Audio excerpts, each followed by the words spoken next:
You ever drive past one of those massive construction sites and just wonder who's footing the bill for all that? Well, today we're going to find out. We're diving deep into how a huge real estate project gets funded, and it all kicks off with one very big number. Check this out. $37.5 million. That's the construction loan we're going to break down. And, it's so much more than just a number on a spreadsheet, right? This is the financial fuel that's going to build an entire community from the ground up. And that's the real question, isn't it? How do you take a number that big, $37.5 million, and turn it into actual homes? A place where hundreds of people are going to live their lives.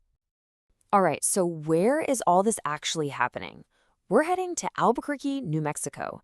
That's where this $37.5 million loan is getting ready to completely change a piece of the city. And we're talking about a pretty big project here. We've got 210 brand new apartment units going up, spread out over 12 different buildings.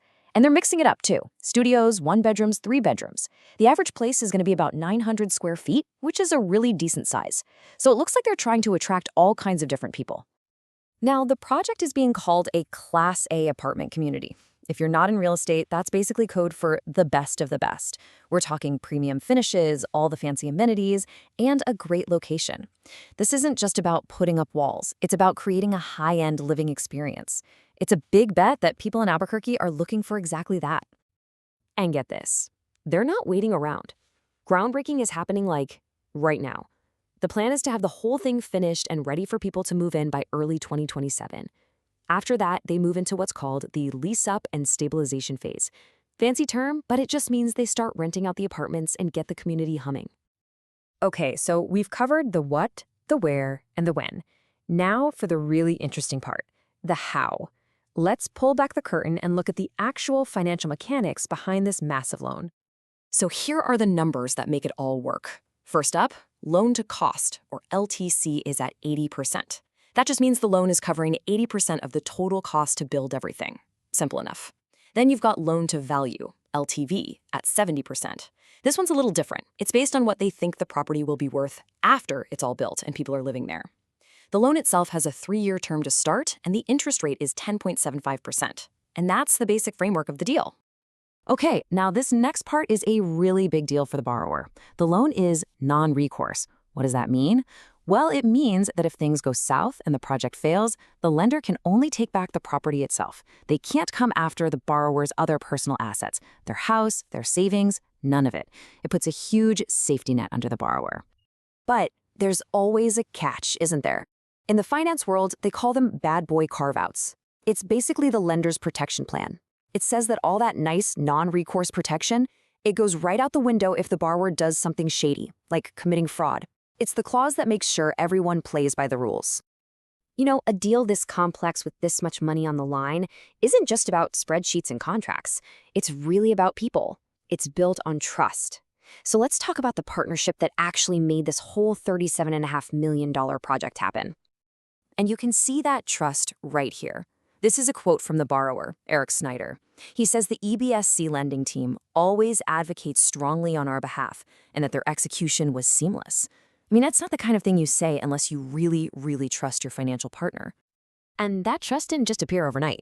This is the 6th time this borrower and EBSC lending have worked together on a major deal. 6 times. You just don't get that kind of repeat business unless the relationship is absolutely rock solid. So what's their secret? Well, on the lender's side, the CEO, Martin Alex, puts it this way. They're all about providing tailored solutions that traditional lenders can't match. So for them, it's not just about writing a check. It's about being a real strategic partner. So who exactly is this lender, EBSC Lending? Let's zoom out a little bit and understand what makes a specialized lender like them so important in the real estate game. First off, these guys are a major player. They've invested over $2 billion in capital. They're working on projects all across the US and Canada. And here's the key. They handled the whole process themselves, from start to finish, from originating the loan to underwriting it to closing the deal.